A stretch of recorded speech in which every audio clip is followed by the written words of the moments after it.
Oh wow, that video did well. Like, really well. Suppose that means you're getting another one.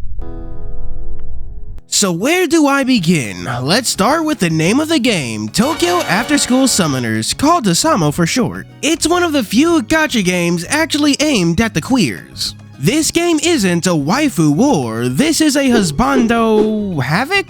Hellscape? Whatever, we'll figure it out later. Hell, Housamo is even one of those rare gacha games to include women who weigh more than 4 pounds soaking wet. I'm never going to get sick of that, but that's also not the point. My point is that this game's queer themes aren't skin deep and go beyond just the yaoi bait and into the game's story. You know why? Because this game is gay. Very, very gay. I've already analyzed it a bit, check out the last video for that, and I do mean check out the last video because this is a sequel. All you need to know is that this game is like the really gay version of Fate Stay Night. Characters from Myth get isekai'd into a modern-day Tokyo to participate in app battles using sacred artifacts to claim territory alongside victory. And I'm just gonna throw a general spoiler alert for all of Asamo here because I talk about too many things to be specific. Got it? Good, because now I'm gonna focus on something different. In Asamo, we don't only have the main story, it's only every so often, maybe once or twice a year, that it updates. Instead, to tide us over, we get events. Think of them as side stories that take place in a timeline that kinda sorta maybe happened. Okay, listen, once multiple timelines get introduced, things get very complicated very quickly. But in one of those events centered around Valentine's Day, we meet this guy. Oh dear, has anyone seen my PNG of Citri? Young male, cat, this tall, clearly gay but still thinks he's in the closet. Ah, there it is. His name is Citri, and he's the focus of the Valentine's Panic event. Citri is having a rough Valentine's Day because he doesn't like chocolate. Actually, no, wait, that's a lie, because no matter how much this twink tries to deny it, he likes chocolate. He really, really likes chocolate. Not that he'd ever tell you that, but all this repression ends up getting to him and causes his artifact to go haywire. A beautiful set of wings whose feathers are basically Cupid's arrows, forcing anyone they touch to confess their feelings. And thus begins the long event of Citri and the protagonist traveling all across town to gather his feathers and fix the mess he unwittingly caused. It shouldn't take a genius to understand what chocolate is a metaphor for. Chocolate being a metaphor for big, meaty, throbbing men and nothing else. The entire event climaxes, wink wink, with us learning why Citri refuses to just like chocolate. Back in middle school, this guy, Kengo, was his idol, his best friend, and the one that told him that real men don't like chocolate. Being young and impressionable, Citri internalized those words and the repression began. And when the bottle got full, all those feelings exploded out, resulting in the Valentine's Panic. The easiest theme to see around Citri is the repression of the self. How it's self-destructive and just makes you miserable, threatening to boil over and become a real problem. The focus Citri places on masculinity rings quite acutely, especially regarding toxic masculinity. He views liking chocolate as something that's inherently emasculating and thus he has to repress it. But what I like most about the event is Kengo. It's okay, I don't want to say subtle, but it's easy to not appreciate the way he's characterized. After Citri runs away when he sees Kengo eating chocolate and the protagonist asks him about it, Kengo actually lashes out at his friends. This is despite the fact that they know he likes chocolate and are already accepting of the fact. Hell, most of them like chocolate too. Despite having already come out the closet to people who accept him, he still feels the need to defend himself on some reflexive level. It goes to show how these attitudes are pernicious. They get in your head and they just don't leave. And the story also reminds you to think before you speak. You can never tell how that offhand joke or throwaway line will affect someone. It's like that one meme with mirrors and ray guns. You know what I'm talking about, right? Hang on. There we go, this one. You gotta be careful about what you say because you never know who it'll affect. Valentine's Panic is a good event, especially considering it was one of Hasamo's first. But despite the title of this video, Housamo deals with more themes than just homosexuality. I probably should have titled this video, "This game is queer," but that doesn't roll off the tongue so well. Because now we need to discuss Asteroth and Astarte and the event they're from, Canaan, the Promised Land. But not really, because now I have to discuss rules and roles and how they fit into the lore of Asamo. They define your place in the world you come from and are assigned without your input. One of the main overarching themes of Asamo is the way these roles confine us and how we can break free. However, the nature of roles being assigned to us really comes to the forefront in this event, despite it being side content. The main antagonist of the event, Bale, covets the title of World Representative and all the power that comes with it. The title of World Representative gives you strength, power, letting you actually be a player in the game of Tokyo. And to obtain that title, Bale enlists the help of the people who are arguably more the protagonist of the event than the protagonists themselves, Asteroth and their other self, Astarte. The idea behind them lies in the nature of what confines them, that being the systems of their worlds. Asteroth is a high-ranking demon in Gehenna, practically bursting at the seams with power. Astarte is the opposite. Under the system of their own world of Canaan, they are the object of affection. And if that system defines the object of affection as something that can't protect themselves, then their role is to be weak and frail, completely powerless. But neither of them want that, and they end up envious of the other. But an issue arises when Astarte gains Asteroth's power, freeing them of the role assigned.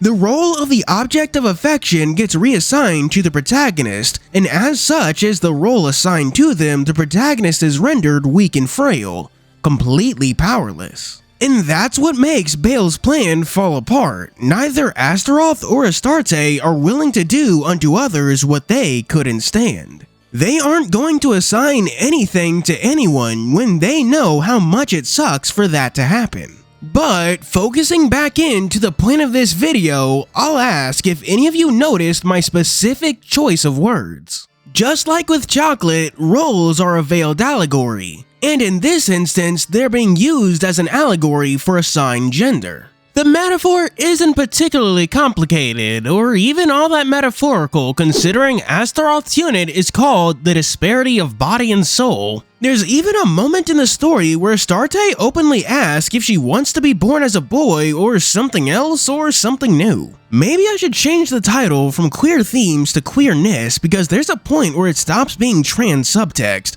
This is all as subtle as an atom bomb. The world demands one thing from Asteroth and Astarte, but they both desire another. It's this fact that Bale exploits to get Asteroth and Astarte to go along with his plan. Even Bale fits into this, seeing as how he covets the role of world representative and what comes with it. Asteroth states quite plainly that he won't begrudge Bale for doing whatever it takes to be world representative. Wanting to be more than what you are assigned is not a sin, but assigning a role to someone else without their input most certainly is. There's some wonderful poetic irony in the fact that Bale doing unto others what he couldn't stand is what leads to his defeat. And I think it's quite the lucid commentary on gender for a game that often focuses on the attraction part of sexuality. Also, we're about halfway through the video, so like and subscribe, check out my live streams and Ko-fi and Patreon, link for all that in the description. Now, let's move on to the next character from Asamo we're going to discuss. This guy, Zabania. This guy essentially has two through lines. There's his arc in the main quest regarding the ethics of his actions, but that's not what I want to focus on. The arc he goes on is different in events, and it's usually focused on Zabania himself. You see, Zabania is an angel, but he's not technically from Eden, rather he comes from the bowels of Gehenna. That's because he's Hell's torture specialist, the one whose job it is to punish sinners. But in Tokyo, now that he's relieved of his duties, he now has time to ask questions about himself. That's his main conflict in events, Zabania asking himself, who is he now? On one hand, he isn't sure of who he is, yet he's reluctant to actually explore it. It's usually with the help of his friends that he manages to open up and learn more about himself. For example, learning that he likes volleyball or taking a liking to clothes he doesn't usually wear. It's usually through the help of his friends that Zabania discovers something new about himself. He knows he's uncomfortable with himself as he is now, he just needs to find out why. It's a multifaceted character conflict that I don't think ever gets any clear resolution, and I kinda like that. The idea of self-searching is a very common theme, but it takes on a notable tone when used within the context of Asamo. I don't want to describe Zabania as someone fresh out of the closet, but someone who's asking themselves whether or not they're in the closet in the first place. Given how the game is linked to queer themes, Zabania's constant search to define himself probably rings true for a lot of people. And Zabania's active support group of friends is probably something a lot of people who play this game wish they had. It probably goes a long way in explaining Zabania's ungodly popularity.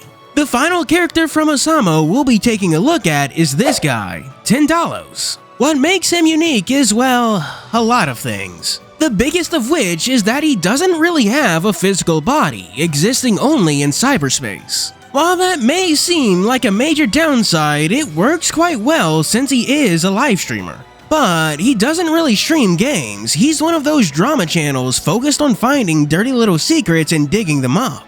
We see quite clearly in chapter 12 that it has earned him more than a few enemies who are more than a bit willing to fight dirty. Tendallos is fine with that though. He's doing what he enjoys and is unashamed to be himself. The metaphor for this is quite clear, simply taking pride in who you are, but there's another thing I want to touch upon.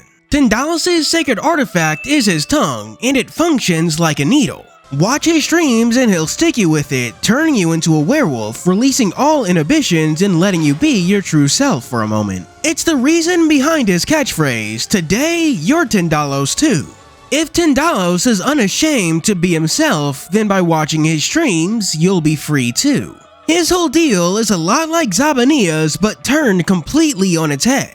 Rather than needing to find himself, Tendallos is quite comfortable with who he is. As such, he helps others find their true selves. It's one of the reasons why he doesn't have much of a character arc in chapter 12. He's there to facilitate growth in others, not his own.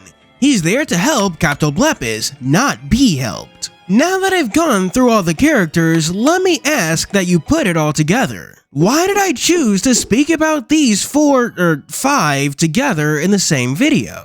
Citri and his repression of himself. Astarte and Asteroth and how they strain against their assigned identities. Zabania needs help defining himself. And Tendallos is someone who helps others be who they are. Because all of their conflicts, or in Tendallos' case, lack thereof, are similar in nature. They all relate back to our desire to be our true selves. Citri has an idea of who he is and what he likes, but he refuses to accept that due to internalizing what others have said. I'd also be remiss if I didn't mention toxic masculinity and how Citri's struggles against being seen as non-manly can apply to many things. Asteroth and Astarte and how they push and prod, struggle and strain against the role assigned to them.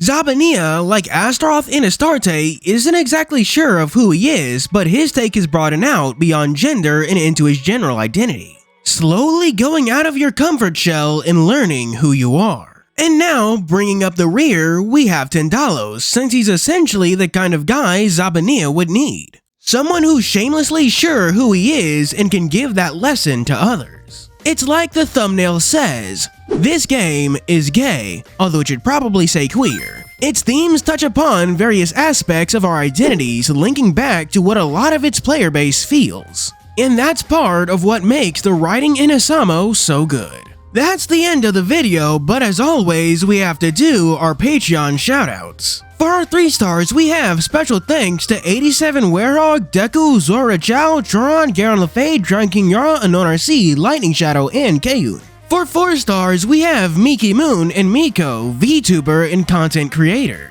And for our Super D-Tuber special 5-star shoutouts, we have... First, Vanilla Flower, the Summer Festival streamer.